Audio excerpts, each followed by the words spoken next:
10 بیویوں کی کہانی۔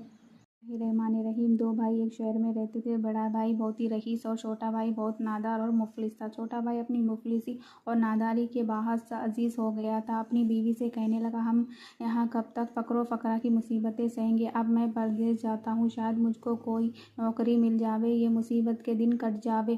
یہ کہہ کر وہ شخص اپنی زوجہ سے رخصت ہو کر پردیس تلاش روزگار میں چلا گیا، اور اس کی زوجہ حد سے زیادہ پریشان ہو گئی۔ دل میں کہتی تھی، اے پالنے والے، تو ہی رزاق ہے، اب تو میرا شوہر بھی چلا گیا، اب مجھ کو کھانے کو کون دے گا؟ مومنہ جب بہت مجبور ہو گئی تو اپنے شوہر کے بڑے بھائی کے یہاں گئی اور رو رو کر کہنے لگی، بھائی میں کیا کروں اور کہاں جاؤں؟ تمہارا بھائی تو چھوڑ کر پردیس ملازمت کرنے چلا گیا، اب تو سوائے آپ کے گھر کے اور میں کہاں جاؤں؟ آپ ہی کا سہارا ہے۔ وہ رئیس اپنی بیوی سے کہنے لگا، یہ میری بھانج آئی ہے، تم اس سے گھر کا کام اور تمہارے بچوں کی خدمت کرے گی، اس کو تم جو کھانے سے بچے دے دیا کرو۔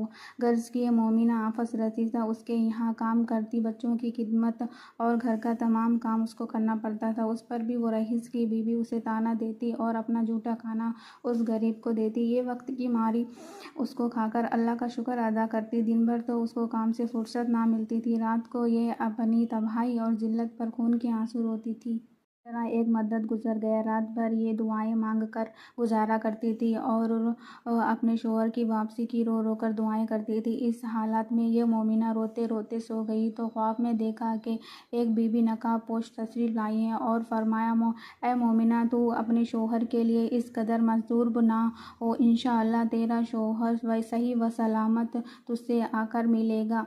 باوضو اور نیت 10 دن تک جانماز پر بیٹھ کر 10 بیویوں کی کہانی جمعرات کے دن سے سنو، اور جب تیرا شوہر تجھ سے آ کر ملے تو میٹھی روٹی کا ملیدہ بنا کر اس کے 10 لڈو بنانا اور اس پر 10 بیویوں کی نظر دینا۔ اس مومنہ نے عرض کیا کہ آپ کون ہیں؟ آپ کا کیا نام ہے اور ان بیویوں کے کیا نام ہیں جن کی میں نظر دلواؤں؟ جب آپ نے فرمایا، میرا نام زہرا، فاطمہ ہے، مصطفیٰ ہے، اور 9 بیویاں یہ ہیں، ان کو اچھی طرح یاد رکھنا، حضرت سارہ، حضرت زہرا، حضرت مریم، حضرت عائشہ، اور میری بیٹیاں یہ ہیں، حضرت زینب، جناب ام کلثوم، جناب فاطمہ صغریٰ، جناب کبری، جناب سکینہ مصطفیٰ، 2 وقت رسیدہ جن کو کربلا سے لے کر شام تک سخت مصیبتیں جھیلنی پڑیں، اور ان بیویوں نے صبر کیا، وقت کی مصیبت سہی۔ تاجہ نے کہا، جو شخص ان کے مصائب کو مدنظر رکھتے ہوئے اپنی حاجت کو طلب کرے گا، خداوند عالم اس کی حاجت پوری کرے گا اور دوسرے دن ان کی مراد پوری ہوگی۔